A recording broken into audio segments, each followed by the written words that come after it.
சேலஞ்சுக்கு ரெடியா? ரெடி. இந்த challenge win பண்ணா இந்த 500 உனக்கு தான். ஓகே. சேலஞ்ச் என்னன்னா இதுல ஃபர்ஸ்ட் எவ்வளவு ஸ்கொயர் இருக்குன்னு சொல்லு. என்ன சேலஞ்ச் ரொம்ப சிம்பிளா இருக்கு. இதுல என்ன 1 2 3 4 4 ஸ்கொயர் இருக்கு. சேலஞ்ச் இல்ல, ஆனா அதுலயே தப்பா 5 ஸ்கொயர்ஸ் இருக்கு இதுல.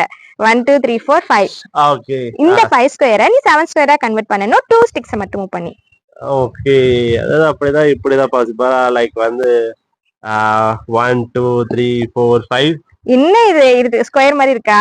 அப்படியே இருந்தாலும் 5 வந்து நோ ப்ராக்ரஸ். தப்பு. ஓகே. இல்லனா இது மாதிரி ஏதாவது பண்ணலாமா? இந்த சென்டர்ல ஒரு ஸ்கொயர் கொண்டு வந்து இங்க ஒரு ஸ்கொயர் இருக்கு பாருங்க. 1 2 3 4 5 6. அப்பயும் 6 ஸ்கொயர்ஸ் தான் இருக்கு. 7 ஸ்கொயர்ஸ் கொண்டு வரணும். நீங்க சொல்லுங்க फ्रेंड्स, இந்த क्वेश्चனை நீங்க எவ்வளவு செகண்ட்ஸ்ல சால்வ் பண்ணீங்கன்னு சொல்லிட்டு. இல்ல இப்படி வைக்கலாம். இதை எடுத்து ஒரு ஸ்கொயர் கழிச்சு இப்படி போட்டா 1 2 3 4 5 6 7 மீன் கரெக்டா? இந்தாங்க.